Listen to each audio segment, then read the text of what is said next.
돈을 많이 벌어야지 부자가 되는구나 라고 생각을 해요. 근데 실제로는 제 주변에 부자 거지들도 엄청 많아요. 몇 가지 돈에 대한 오해하고 있는 다른 능력들이 있어요. 제가 지금 제일 잘하는 게 뭐냐면 두 가지가 있어요. 하나는 돈 버는 거예요. 그리고 또 하나는 사장들 가르치는 일을 해요, 지금. 아마 여기도 지금 제가 가르친 제자들이 되게 많이 와 있는 것 같은데, 국내에 한 벌써 거의 1000여 명 넘는 그 사업가 제자들을 제가 두고 있어요. 왜냐하면 사장들은 사실 선생을 둘 수가 없어요, 구조적으로. 사장을 해본 분은 알겠지만 사장은 선배, 사수가 없습니다. 직장 내에 사수가 있을 수가 없어요. 그래서 매번 실패하고 넘어지고 모를 데가 없고 이런 일을 하는데, 저는 이제 좀 해외에 있기도 하고, 저는 또 자수성가한 사람으로 한 사람부터 직원이 한 명 있을 때부터 굉장히 많은 직원을 함께 일할 때까지 회사 전체를 지켜와 왔기 때문에 사장들을 가르치는 데 굉장히 적합화된 형태에 있다고 믿어져요. 그래서 굉장히 많은 사장들을 지금 가르치고 있는데, 이러다 보니까 아무래도 돈 얘기를 많이 할 수밖에 없어요. 그래서 오늘도 여러분들은 돈의 세계로 여러분들을 데려가겠습니다. 우리는 보통 돈을 많이 벌면 부자가 되는 줄 알죠. 그게 일반적으로 사람들이 생각하는 방법이에요. 돈을 많이 벌어야지 부자가 되는구나 라고 생각을 해요. 근데 실제로는 제 주변에 부자 거지들도 엄청 많아요. 몇 가지 돈에 대한 오해하고 있는 다른 능력들이 있어요. 첫 번째는 돈을 버는 능력, 돈을 모으는 능력, 돈을 쓰는 능력, 돈을 불리는 능력, 유지하는 능력. 이것은 다 각기 다른 능력이에요. 이게 각기 다 다른 능력이라는 걸 이해해야 돼요. 그래서 돈만 많이 벌면 부자가 되는구나 라고 생각하는 사람들은 그 돈을 유지할 수 없게 돼요. 불릴 수도 없게 돼요. 그래서 이게 각기 다 다른 능력이라는 것을 먼저 이해하셔야 돼요. 돈을 많이 벌면 행복할까요? 돈을 많이 번다고 실제로 반드시 행복하지는 않아요. 그거는 사실이에요. 그런데 이거는 비유를 하자면 기름진 밭에 뿌려진 씨앗 같아요. 여기서 기름진 밭은 돈을 말하고 씨앗은 행복을 말해요. 그래서 우리가 씨앗을 갖다가 기름진 밭에다 뿌리면 100개를 뿌렸다고 치면 굉장히 많은 씨앗이 나올 거예요. 반대로 밭이 좋지 않은 밭에다 씨를 뿌리면 상대적으로 100개 중에 아주 안 나오진 않아요. 한두 개씩 나옵니다. 그래서 그렇지만 상대적으로 숫자가 적을 뿐이에요. 그래서 돈이 많으면 일반적으로 행복을 유지하는 데 굉장히 유리해요. 그리고 여러분들이 갖고 있는 걱정을 지금 가만히 계산해 봐요. 여러분들 안에 지금 수많은 걱정들이 있을 거예요, 현재. 가족관계부터 시작해서 실제 재정 문제, 미래에 대한 거, 주변에서 자기가 생각하는 이상과 다른 여러 가지 고민들이 있을 거란 말이에요. 이 고민들을 돈이 얼마 있으면 해결될 수 있을까 하고 다시 되돌아보면 상당히 많은 부분들이 돈이 이거를 해결하고 있다는 걸 알 수 있어요. 돈은 중력과 같아요. 중력이 뭔지 알아요? 중력은 무게가 무거우면 무거울수록 주변에 다른 거를 끌어들이는 힘이에요. 그러니까 지금 지구가 달을 끌어들여서 돌고 있게 하고 태양이 지구를 끌어들여서 주변에서 돌고 있게 하는 힘이 중력이에요. 그래서 돈도 똑같아요. 중력이, 즉 돈이 많으면 많을수록 다른 돈을 끌어들이고, 그 돈의 무게감이 크면 클수록 다른 돈을 끌어들이는 힘을 갖고 있어요. 보통 돈을 보면 돈이, 여러분들 예를 들면 이렇게 얘기합시다. 내가 지금 10억을 벌고 싶다. 10억을 목표를 세웠어요. 그럼 매 1억을 지금 모아간다고 가정을 해요. 열심히 일하고 혹은 사업을 해서 1억을 모았어요. 그럼 그 다음 또 1억을 모으고 1억을 모으고 이렇게 해서 계속 10억까지 갈 거 아니에요. 근데 이제 보통 사람들이 생각하는 돈의 개념은 첫 번째 1억을 모을 때 이 1억을 모으기 위해서 들어간 노력의 총합이 예를 들면 100이라고 가정을 합시다. 그럼 두 번째 1억을 모을 때 또 100이 들고, 세 번째 1억을 모을 때 또 100이 들고 해서 전체 1000이 들어가야지 10억을 모은다고 이해를 해요. 통상적으로. 근데 그렇지가 않아요. 돈은 중력이 있기 때문에. 돈은 처음에 1억을 모을 때 100의 노력이 들어갔지만 두 번째 1억을 모을 때는 90이 들어갔어요. 그 다음에 세 번째 1억을 모을 때는 80이 들어가요. 같은 방식으로 계속 이어지다 보면 나머지 9번째, 10번째에서는 10의 노력도 안 들어도 돈이 느는 거예요. 이게 돈이 갖고 있는 중력의 힘이에요. 이거를 숫자로 계산하면 제 느낌은 어떠냐면 1, 2, 3, 4, 5, 6, 7, 8, 9, 10 이렇게 돈이 늘어나는 게 아니라 1, 2, 4, 8 순식간에 10 이렇게 되는 거예요. 그러니까 그렇게 돈이 늘어나는 거예요. 그래서 돈과 중력은 동일한 형태를 유지하고 있다. 이게 돈의 속성 중에 하나예요.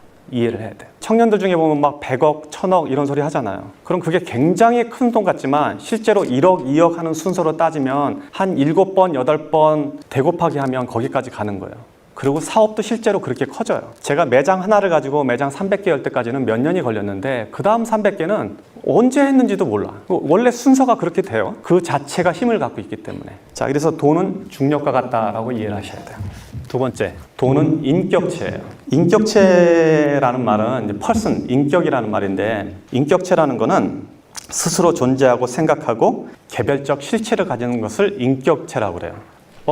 무슨 소리야? 돈은 형체도 없고 생각도 없고 그냥 가치만, 사람들이 생각해 놓은 가치만 있고 숫자로 보여지는 건데 이게 무슨 인격체냐라고 생각을 한단 말이에요, 흔히. 그렇지만 여러분들은 오늘 이 저녁부터는 돈을 인격체로 받아들여야 돼요. 일반적으로 사람이 아닌데 사람으로 불리는 게 이 세상에 굉장히 흔해요. 지금 이 CGV는 법인이에요. 법인. 여기서 인은 사람을 말해요. 회사, 인간. 그래서 법적으로는 법인체는 인간과 똑같은 대우를 받아요. 고소도 할 수 있어요, 여러분들을. 법인인데, 사람이 아닌데. 그러니까 인격체예요. 돈도 인격체로 받아들이세요. 그렇게 이해를 하셔야 돼요, 돈을 벌려면. 자, 인격체란 뭐냐? 인격체로 돈을 이해하면 돈은 어떤 형태로 보이냐? 여러분들이 돈을 보는 시각이 완전히 바뀔 거예요. 그러면 큰 돈은 어른이고 작은 돈은 아이가 되는 거예요. 돈은 감정을 가졌어요. 돈은 생각을 해요. 그리고 또 돈은 자기가 좋아하는 데가 있고 싫어하는 데가 있어요. 그리고 돈은 헤어지는 것을 싫어하고 함께 모여있는 걸 좋아해요. 돈은 그래서 몰려다녀요. 이런 특성들을 고려하면 돈은 인격체예요. 그러니까 여러분들이 돈을 모으면, 돈을 벌면 이 돈을 인격체처럼 대해야 돼요. 작은 돈을 함부로 하면, 바꿔 말해서 어린아이를 함부로 하면 그 엄마가 우리 가게에 올까요? 아니면 그 엄마가 내 친구가 될까요? 안 오지, 싸우잖아. 그리고 밖에 가서 소문 낼 거 아니에요. 그러니까 잔돈을, 작은 돈을 함부로 낭비하면 큰 돈을 모을 수 없는 거는 당연한 이치예요. 그리고 돈은 감정을 가졌어요. 그래서 여러분들이 돈을 벌었는데 이 돈을 아무 데다 함부로 쓰잖아요. 술집에 가서 탕진을 한다든지 도박을 한다든지 아니면 이유 없이 사치를 한다든지, 그러면 돈을 감정을 가졌기 때문에 나를 이렇게 대하는구나, 이 사람은. 그렇게 생각하고 돈은 여러분들을 떠날 거예요.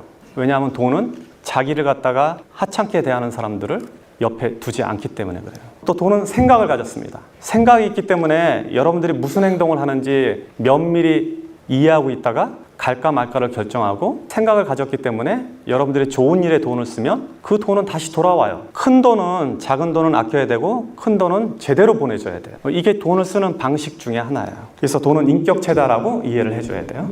다음 거.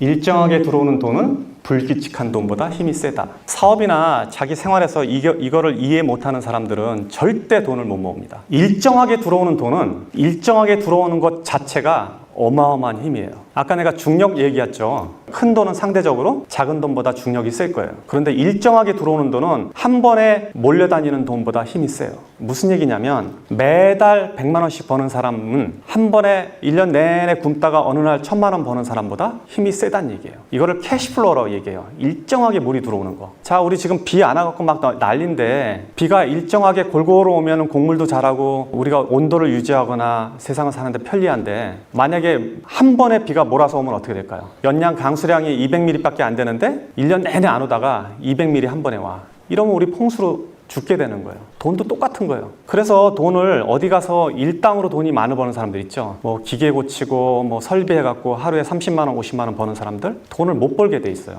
그 구조적으로. 그렇게 하루 일당씩 보면 30일이면 얼마 이렇게 계산하면 여러분 수입보다 몇 배 되는 것 같지만 실제로 그런 사람들은 일정하게 돈이 들어오지 않기 때문에 그 돈을 모을 능력이 사라져버려요. 사업도 마찬가지예요. 매출이 주말에 500만 원 오르는 거 아무 의미 없어요. 매일 100만 원 오르는 게 더 좋은 거예요. 왜냐하면 일정하게 들어오는 돈은 그 돈 자체가 강력한 힘을 갖고 있어요. 사람들이 많은 데 가면 경찰 몇 명이 군중 전체를 통제할 수 있죠. 그 통제할 수 있는 힘이 뭐예요? 그거는 조직화되어 있기 때문에요. 우리는 조직이 안 돼 있는데 경찰들은 조직화되어 있고 명령 체계화되어 있기 때문에 수많은 군중을 통솔할 수 있다고요. 그러니까 일정하게 들어오는 돈은 조직화된 돈이라고 봐야 돼요. 그래서 그 돈은 다른 돈들을 이겨요. 더 큰 돈, 목돈 2천만 원, 3천만 원 들어오는 거 아무 의미 없어. 매달 100만 원, 200만 원 버는 게 아주 무섭고 중요한 돈인 걸 알아야 돼요. 고생해서 번 돈은 공짜 돈보다 힘이 세다. 돈은 같은 100만 원이라도 혹은 같은 1000만 원이라도 그 숫자는, 가치는, 지금 현재 보여지는 가치는 동일하더라도 그 돈이 벌어진 과정에 따라서 그 돈의 무게가 틀려져요. 여러분들이 고생해서 벌은 돈은 무게가 100kg라 그러면 누가 준 돈은 1kg도 안 되는 거예요. 가볍게 날아가요. 이치를 아시겠죠? 그런 돈은 그냥 흩어져 버려요. 복권에 당첨됐다든지 갑자기 사업을 해서 돈을 벌었다든지 혹은 누가 줬다든지 유산으로 받았다든지 땅값이 갑자기 올라서 떼부자가 됐다든지 이런 사람들의 돈은 같은 1억이라도 내가 벌어서 꾸준히 모아서 적금 들어서 벌은 돈 1억하고는 전혀 다른 가치를 갖고 있는 거예요. 고생해서 번 돈은 공짜임보다 그 힘 자체가 그리고 그 중력 자체가 전혀 다른 역할을 하고 있어요.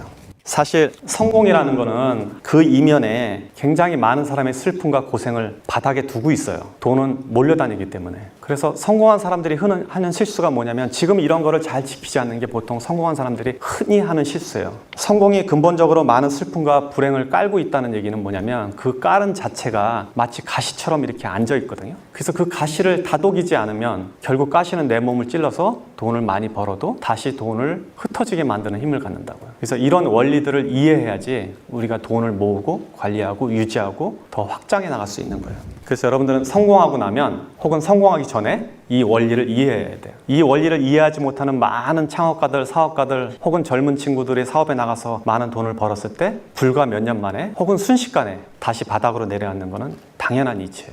남의 돈을 대하는 태도가 내 돈을 대하는 인격의 근본이다. 친구들끼리 회비를 모았는데 회비를 모아서 어떤 일을 할 때는 내가 평소에 하는 소비보다 더 아까워지 않고 소비를 한다면 이거는 남의 돈을 대하는 태도가 옳지 않음으로 인해서 결국 내 돈을 대하는 태도를 무시한다는 걸 이야기할 수 있어요. 내가 살 때는 내 돈을 쓸 때는 친구의 저녁 자리에서 내가 돈을 낼 때는 사이다 하나 더 주문하는 거, 술 한 병 더 주문하는 게 신경이 쓰이는데 친구가 저녁 산다고 그럴 때는 고기 2판 시키고 소주 시키고 막 시키잖아요. 그렇게 만약에 대한다면 그 사람은 남의 돈을 대하는 태도가 옳지 않다는 거예요. 결국 그거는 자기 자신이 갖고 있는 돈을 대하는 태도와 동일해져요. 그래서 이런 사람들은 돈의 존중을 못 받게 되는 거예요. 공공물품이라든지 여러분들이 어디 나가서 세금으로 어떻게 마련한 시설물, 형태, 서비스 이런 것조차도 이게 공공자산이면 결국 그 안에 내 돈도 있고 남의 돈도 있잖아요. 남의 돈을 존중하는 태도가 자신의 돈을 존중하는 태도와 동일해져요. 딱히 그런 건 아니지만 예를 들면 미국의 사업가들은 주식회사로 회사를 움직인다 그러면 그 주식회사의 자기 지분만큼 다른 사람들의 지분이 있다는 걸 이해하기 때문에 사적으로 회사 일을 쓸 때와 공적으로 쓸 때 구분을 굉장히 명확하게 하는 편이에요. 그런데 여기서 회사를 운영하는 사람들 중에 상당히 많은 사람들은 회사에 불과 몇 프로의 지분을 갖고 있고 사장이긴 해도 이 전체를 자기 재산으로 이해를 한다고요. 근데 여러분들은 그런 사람을 나무라는데 보통 우리들도 흔히 일상에서 그런 실수를 저지르게 된다고요. 남의 돈을 대하는 태도는 곧 내 돈을 대하는 태도와 동일하다고 이해를 하셔야 돼요. 이거를 조금 더 설명하면 이제 수각이론이라고 나오는데 수각이라는 건 뭐냐면 물을 받는 돌이거든요. 절에 가면 많이 있어요. 물이 그 안에 흘러 들어오면 그 흘러 들어온 물을 모았다가 일부를 내보내고 계속 모을 수 있게 하는 구조인데 우리가 저런 돈의 철학을 잘 이해하지 못하면 수각 자체가 없어져요. 돌 그릇 안에 그릇 자체가 작아져서 돈이 모아지지 않는 형태를 말해요. 그래서 돈에 대한 이해를 저렇게 명확하게 하면 수각이 크기 때문에 항상 돈이 들어오고 항상 큰 돈이 내 안에 남아있단 말이에요. 이 가치를 유지할 수 있는 게 바로 지금 제가 말한 몇 가지 원리예요. 이렇게 돈에 대해서 이야기를 하면 여러분들은 현실적으로 물어볼 거예요. 어떻게 돈을 벌어야 될까? 돈이라는 거는 그게 모여지려면 그 모여진 것 자체가 이렇게 모여지려면 일정한 규모가 이루어져야 돼요. 회사도 마찬가지예요. 회사가 막 초기 성장하는데 회사가 좀 크니까 미리 사회적 기업을 만드는 사장들이 있어요. 막 직원들한테 월급을 막 굉장히 업계보다 훨씬 더 주고 막 차 사주고 막 배당 주고 이러는 사람들이 있어요. 국가도 그렇게 하는 경우 있습니다. 그렇지만 내가 자본을 모아서 이 자본이 다른 자본을 끌어들이기 전까지는 모으는 게 더 현명한 일이에요. 만약에 가족을 도와준다고 해도 그 이후에 그 자본이 잉여 자본이 재산을 만들어질 때까지 기다렸다가 도와주는 게 나는 더 합리적으로 봐요. 그래서 모든 군주들이 나라를 크게 일으킬 때는 옛날에 이렇게 봅시다. 삼국지 시대에 하나의 장수가 왕이 되는 과정에서 전쟁을 통해서 재산을 모아갈 거예요. 이 재산을 모으는데 계속 나눠줬다 그러면 국가를 형성할 수가 없어요. 회사도 마찬가지거든요.